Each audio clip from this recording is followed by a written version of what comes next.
se retrouve.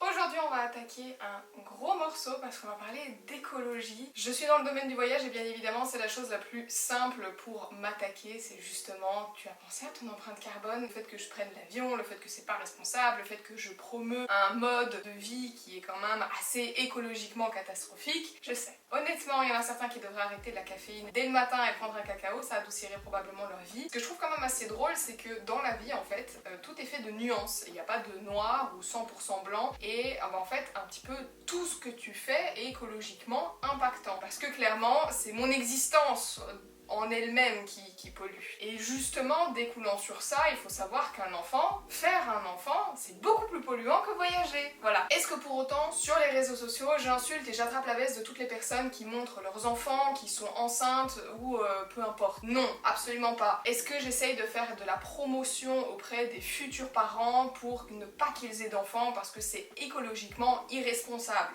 Non plus. Je ne vais pas essayer de convaincre quelqu'un qui souhaite avoir des enfants depuis très longtemps et qui pense que c'est sa vocation d'être parent, d'abandonner son rêve sous prétexte que écologiquement c'est pas responsable. Et vous savez pourquoi? Parce qu'aujourd'hui, heureusement, il existe d'autres solutions pour pouvoir compenser son empreinte carbone et pour pouvoir consommer de manière plus raisonnée et justement essayer de fil en aiguille d'apprendre aux autres à faire attention, apprendre à ses enfants à faire attention et on espère que cette chaîne vertueuse finira par porter ses fruits. Je pense aussi qu'il y a beaucoup de gens qui ont tendance à écouter à moitié ce qui se passe sur les réseaux sociaux ou ce qui se passe dans la presse et à diaboliser entre guillemets un certain mode de vie sous prétexte que c'est le plus polluant et pour le reste on s'en fout. Il y a plein d'autres choses dans votre quotidien qui fait que vous polluez, le fait, la manière dont vous consommez par exemple de la viande, la manière dont vous consommez par exemple de la fast fashion, la manière dont vous vous chauffez, la manière dont vous consommez votre électricité, la manière dont laquelle vous vous déplacez au quotidien. Donc venir dire à ces voyageurs et à les insulter, à les fustiger parce qu'ils ont décidé de prendre l'avion 3 fois par an sans connaître tout ce qu'ils font derrière pour pouvoir justement compenser votre empreinte carbone, je trouve ça légèrement limite parce que en effet,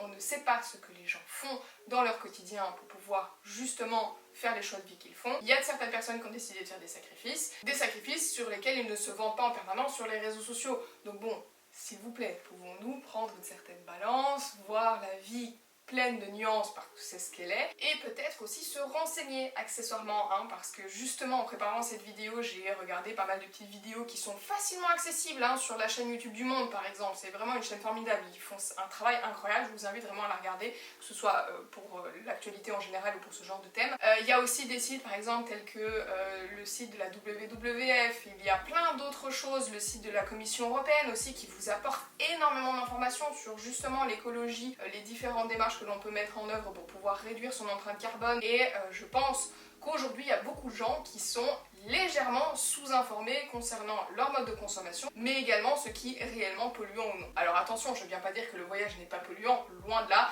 mais je dis juste que parfois il y en a certains qui ont tendance à fustiger le voyage et à oublier qu'en fait il y a plein d'autres choses dans leur quotidien qui polluent autant voire plus que justement le voyage. En faisant mes petites recherches, j'ai par exemple vu à travers une vidéo du Monde que 15% des émissions à effet de serre aujourd'hui proviennent des transports, du domaine des transports. Mais sur ces 15%, il y a 10% qui en fait ne sont que les transports routiers. L'écologie en fait c'est pas une question aussi simple, on peut pas y répondre par oui ou par non. J'ai également appris par exemple durant mes recherches qu'aujourd'hui l'industrie la plus polluante c'est pas forcément les voyages, c'est l'industrie de la mode. Voilà, la fast fashion, Shein, tout ça. Alors le but n'est pas de montrer du doigt ceux qui polluent le plus et de dire du coup le voyage c'est ok, absolument pas, ne méprenez pas mes propos. Ce que j'essaye de mettre en exergue, ce n'est pas le fait de voyager, c'est pas grave parce qu'il y a d'autres choses qui polluent. Non, absolument pas. C'est que vous devez faire des efforts sur absolument tout pour que ça ait un réel impact. Est-ce que ça signifie pour autant qu'il ne faut pas faire d'efforts? Non, absolument pas. Mais je pense que c'est important d'arrêter de culpabiliser à chaque fois qu'on essaye de faire des choses parce que ça nous fait plaisir, parce que c'est notre passion. On n'invite pas les gens à ne plus faire d'enfants sous prétexte que c'est écologiquement pas intéressant, surtout qu'en plus on est suffisamment sur cette planète à arrêter de reproduire. Mais si tu as envie de faire 3 enfants, fais-les, je ne suis pas à même de pouvoir t'interdire ce genre de choses et justement personne n'est à même de vous interdire de voyager si vous en avez envie à partir du moment où vous gardez à l'esprit que si vous profitez aujourd'hui de cette belle planète, c'est important de faire des efforts pour qu'elle reste dans le meilleur des états et surtout pour que d'autres personnes puissent la découvrir après vous. Outre cette petite introduction qui était bien trop longue, mais c'est pour vous inviter justement à vous renseigner sur votre consommation à vous de carbone. Il faut savoir que vous pouvez faire le test sur le site de la WWF pour savoir quels sont les domaines sur lesquels vous polluez le plus et savoir sur quoi vous pouvez faire des efforts ou diminuer votre empreinte carbone. Et pour comprendre que, encore une fois, tout n'est pas noir ou blanc et que ce n'est pas parce que vous prenez l'avion 1 à 2 à 3 fois par an que pour autant c'est si dramatique à partir du moment où vous faites les bons choix sur le reste de votre vie. Chaque petit effort compte. Donc maintenant on va voir justement toutes les choses que vous pouvez mettre en place dans votre quotidien pour pouvoir essayer de réduire au maximum votre empreinte carbone et pour voyager aussi également un petit peu plus responsable. Du coup, en vrac, voici les choses que moi personnellement je mets en œuvre dans mon quotidien pour pouvoir compenser ou réduire mon empreinte carbone et continuer à me faire plaisir avec les voyages. Bien évidemment, il en existe probablement d'autres auxquelles je n'ai pas pensé parce que c'est des choses soit que j'ai oubliées, soit auxquelles personnellement je ne fais pas encore attention. Donc si toi tu as des choses qu'il faut mettre en place dans ton quotidien, n'hésite pas à les mettre en commentaire parce que ce sera utile pour moi et pour d'autres personnes qui regarderont cette vidéo. La première chose que tu remarques quand tu achètes un iPhone, c'est justement son petit message en mode « Oui, vous avez droit au cloud ». Le cloud, c'est horrible.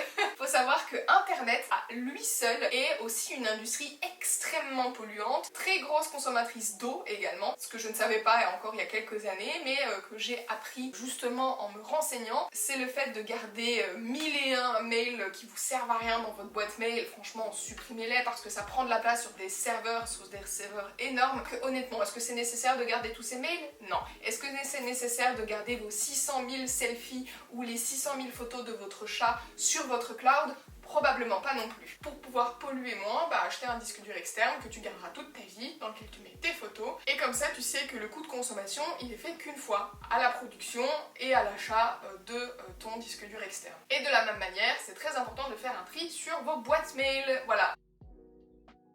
Autre habitude de consommation qu'il faudrait légèrement reprendre, c'est le fait d'aller acheter en magasin et d'arrêter de se faire livrer à tout va. Mais j'essaye d'aller acheter en magasin s'il y a des choses que je sais que je peux trouver en magasin.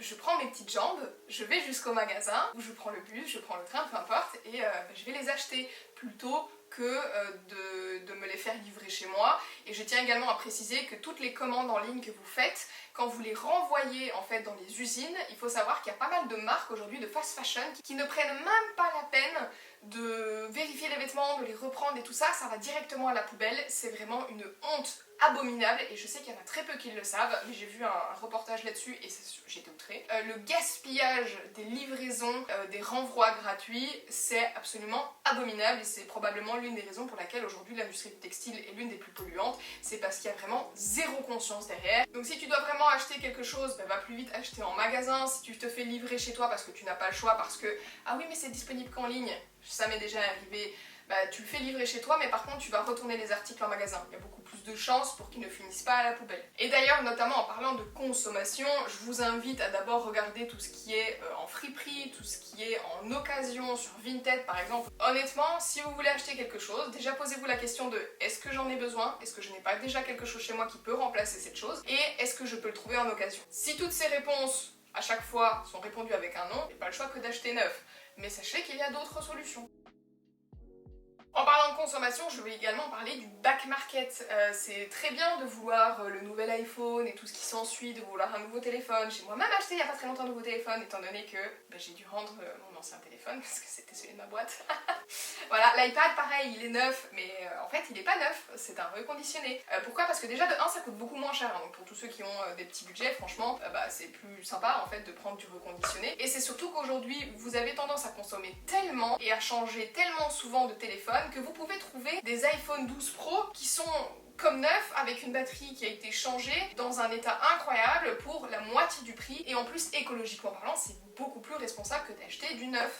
Alors bien évidemment le mieux c'est d'arrêter de consommer de manière aussi frénétique et d'essayer de tenir 3-4 ans avec un téléphone. Autre chose sur laquelle vous pouvez faire attention, et je pense que cette année-ci les gens vont faire très attention, mais pour des raisons économiques et pas forcément écologiques, mais le chauffage chez vous. Aujourd'hui je ne me chauffe que quand la température ambiante de chez moi est inférieure à 16 degrés. Essayez aussi de prendre des moyens de chauffage qui sont plus responsables.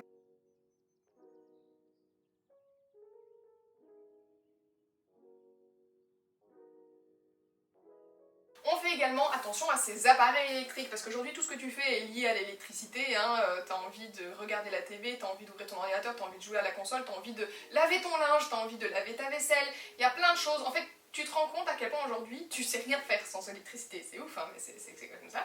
Quand on faisait nos arrière-grands-parents, galérer un peu plus que nous. On a l'habitude en fait, on a grandi là-dedans, donc c'est vrai qu'on se rend pas forcément compte de l'électricité que ça consomme, mais un bête truc, chez mes parents, ils laissent la TV allumée même s'ils sont pas devant. Ferme-la la TV.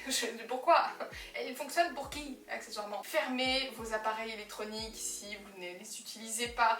N'utilisez pas par exemple de sèche-linge si vous pouvez faire sécher votre linge à l'air libre, enfin ça paraît évident mais voilà.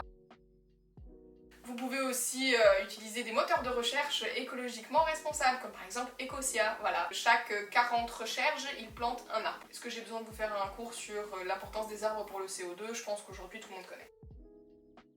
Sur tout ce qui est produits transformés, notamment dans l'alimentaire, je suis désolée mais il y a beaucoup de choses qu'on peut faire nous-mêmes et qui écologiquement est un petit peu plus responsable, mais enfin bref. Et notamment, outre le fait soi-même, vous pouvez également faire pousser vos propres légumes. Vous pouvez avoir un petit potager, que ce soit dans votre jardin, que ce soit sur votre terrasse. Aujourd'hui, de plus en plus dans les villes, vous avez le principe de potager partagé, ou alors peut-être que c'est populaire qu'en Allemagne, j'en sais rien, mais chez nous, il faut savoir que on peut louer un potager à l'année, ça coûte pas extrêmement cher, vous pouvez faire pousser vos légumes. Outre le fait que c'est super parce que tu consommes tes propres légumes, c'est plus écologiquement responsable, je trouve aussi que c'est une super activité à faire, parce que ça te détend un peu, t'as un peu la fierté d'avoir fait pousser tes propres légumes. Si vous avez des enfants, je trouve ça super de justement les inviter à comprendre l'enjeu qui est derrière. C'est des choses qu'on ne fait pas, et il y a beaucoup de gens qui diront oui mais moi je n'ai qu'un balcon, je n'ai qu'une terrasse, je suis impossible de faire pousser mes légumes. J'arrive à faire pousser des courgettes, des tomates et des cucurbitacées sur mon balcon, donc franchement vous n'avez aucune excuse. On pense aussi à son économie d'eau, parce que l'eau elle est traitée, c'est aussi un procédé qui est chimique déjà, mais aussi qui consomme de l'énergie. Et aujourd'hui on a tendance à oublier en fait notre consommation d'eau. On prend des douches très longues, on prend des bains, on décide de faire creuser des piscines dans son jardin, on laisse tourner l'eau quand on brosse ses dents, ou alors quand on rince son bol dans l'évier. Voilà, c'est des choses auxquelles il faut faire attention. N'hésitez pas aussi à recycler par exemple l'eau de pluie grâce à vos gouttières pour pouvoir arroser vos plantes. Il y a plein de choses que vous pouvez mettre en place dans votre quotidien, et certes ça paraît pas grand chose, mais je vous jure que tout mis bout à bout, ça a quand même une grosse importance. Et si tout le monde le faisait, franchement je pense que la planète s'en porterait bien mieux. Le fait aussi, l'air de rien, de trier ses déchets, d'essayer de consommer moins de plastique, de promouvoir par exemple l'achat de choses en vrac. Bon, je dois avouer qu'aujourd'hui c'est un peu devenu un business et sur les prix, autant vous dire qu'ils se sucrent légèrement le dos. Mais l'idée est là, si vous voulez ne pas consommer dans des trucs en vrac, essayez de consommer des plus gros paquets. Au lieu de prendre des paquets de 250 grammes à 500 grammes, prenez des paquets de 1 à 2 kilos. Alors oui, il faut les stocker, mais au niveau plastique, c'est plus intéressant. Vous avez aujourd'hui de plus en plus aussi de marques qui font du emballage responsable, donc promouvoir par exemple du carton, ou alors des plastiques biodégradables faits à base de composite de maïs, etc. Réduire sa consommation de viande aussi, je sais que c'est assez difficile, surtout pour les gens qui adorent la viande et qui sont très viandards. C'est quelque chose que j'ai essayé de mettre dans mon quotidien et de convaincre mon mec de faire, et ça c'était plus difficile. Justement, on essaye aujourd'hui de faire plusieurs repas par semaine où on n'a pas du tout de viande ou de matière animale, justement pour des raisons écologiques. Attention cependant, si c'est pour arrêter de consommer de la viande, mais consommer 2 avocats par jour, ça n'a aucun sens. Je tiens à préciser que l'avocat, ça pousse très peu en Europe, et qu'accessoirement, écologiquement parlant, l'avocat, c'est horrible. Si vous ne consommez pas de manière responsable et raisonnée, ça ne changera rien.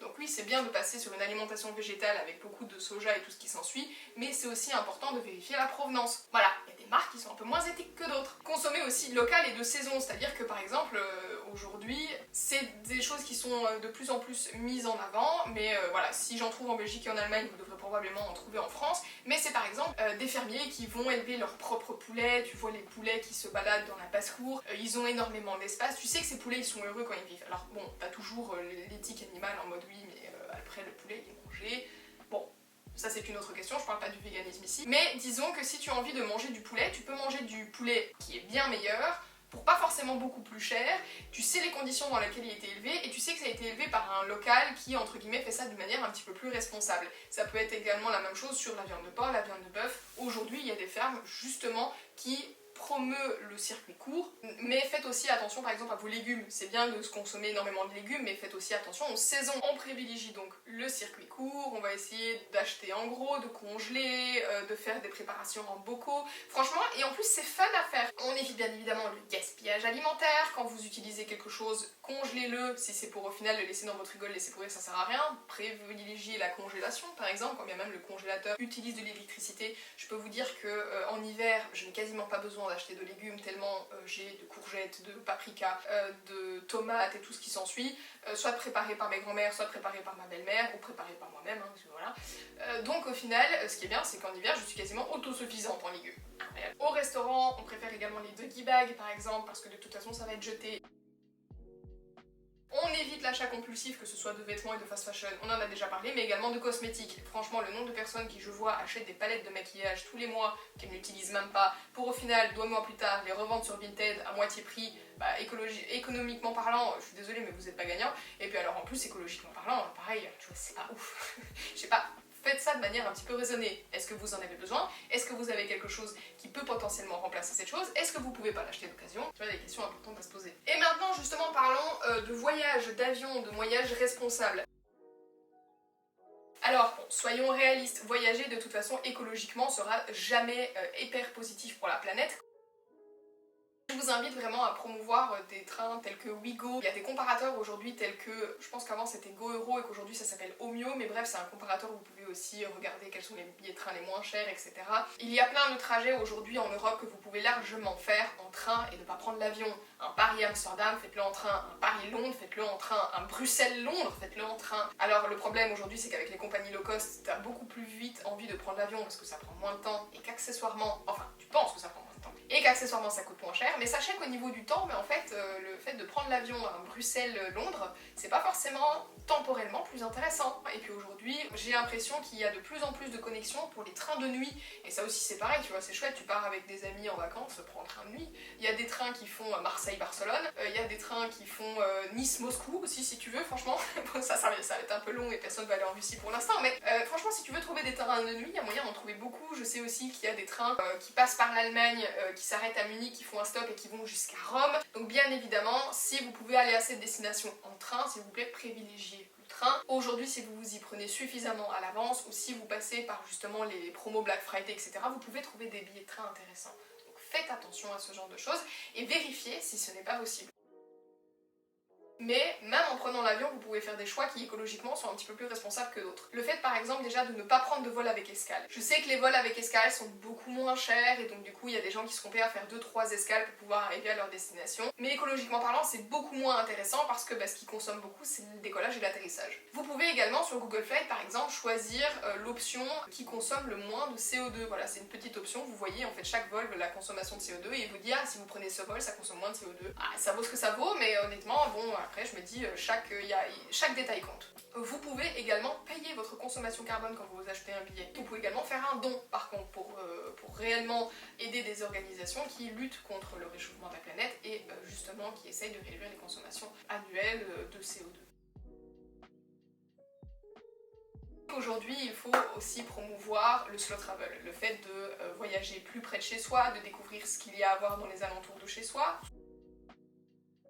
Dans la manière aussi dans laquelle vous pratiquez votre voyage, il y a moyen aussi de faire des choix un petit peu plus responsables, comme par exemple choisir un logement ou un hôtel qui est dit éco-responsable. C'est une option sous Booking, hein, vous pouvez regarder, donc c'est des choses auxquelles vous pouvez faire attention directement quand vous réservez. C'est des hôtels qui vont faire attention par exemple au chauffage, à leur manière de consommer, à leur manière de changer les draps, de changer les serviettes, et c'est quelque chose que je vous invite à faire, c'est vraiment à chaque fois mettre le Do Not Disturb sur votre chambre, pas qu'on vienne faire votre chambre, et ne pas avoir de nouvelles serviettes à chaque fois. On va privilégier par exemple les logements chez l'habitant qui sont généralement plus écologiquement responsables que les gros hôtels qui laissent leurs lampes allumées absolument partout, tu vois, tous des petits trucs, mais en fait ça joue.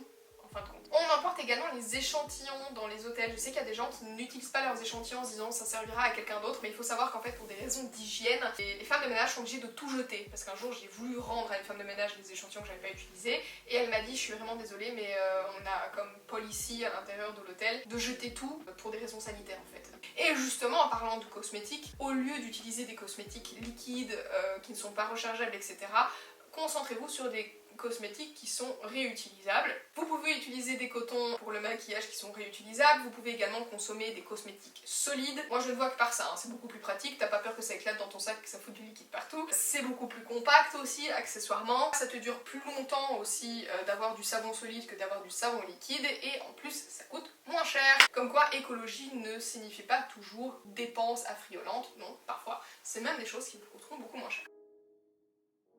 Privilégiez aussi des activités qui font sens écologiquement parlant, c'est-à-dire que quand vous allez à Bora Bora ou à Moorea et que vous voulez faire une activité, s'il vous plaît, faites pas du jet ski quoi. Alors déjà pour la faune et la flore, c'est pas incroyable, ça fait énormément de bruit, ça fait peur aux animaux, c'est polluant aussi accessoirement, bonjour. Je sais pas moi, faites du snorkeling, écologiquement parlant c'est plus intéressant, vous allez voir des animaux, c'est vraiment super, ça leur fait pas peur, ça vous apprend aussi à être conscient de ce que vous faites. Au niveau des animaux aussi, s'il vous plaît, arrêtez l'exploitation animale, ne faites pas de photos avec les serpents ou les singes sur la place de Jemaa el Fna au Maroc. Ne venez pas toucher, s'il vous plaît, des tortues ou des raies mantas. C'est absolument mauvais et ça peut les tuer. Vous arrivez avec vos gros doigts pleins de bactéries humaines sur des animaux qui sont pas du tout habitués à ce genre de choses. Venir caresser les mantas, c'est enlever tout le mucus qui les protège. Ah, c'est gluant! Bah oui, en fait, le but c'est de ce truc gluant, ça les protège. Donc du coup, si tu passes à chaque fois ta main et que tu la caresses, tu l'enlèves et elle risque de mourir de maladie. Voilà, vraiment, quand vous faites ce genre d'activité, le problème n'est pas de les faire, mais de prendre des organismes qui sont responsables. Allez voir des baleines, allez voir des dauphins, c'est vraiment super. Mais si c'est au final, c'est pour que les gens jettent des poissons dans la mer, pour que les dauphins viennent et ensuite vous voir et vous faire ouh super, j'ai joué avec les dauphins. Non, ce n'est pas le but. S'il vous plaît, réfléchissez à prendre des organismes qui sont responsables et qui sur leur site web expliquent vraiment la manière avec laquelle ils font les choses et qui vous feront comprendre si oui ou non ce sont des organismes qui sont réellement précautionneux de la planète et de la faune et la flore. Bref, j'espère que cette vidéo aura pu vous être intéressante. Bon, c'était des conseils écologie en général parce qu'il y a eu beaucoup plus de conseils sur la vie de tous les jours plutôt que sur le voyage. Si vous avez d'autres conseils que j'ai oubliés ou de choses ou de documentation, d'articles, de vidéos qui sont intéressantes, n'hésitez pas à les mettre en barre d'infos. C'est un espace libre à partir du moment où vous êtes courtois. Et on se retrouve du coup dans une prochaine vidéo.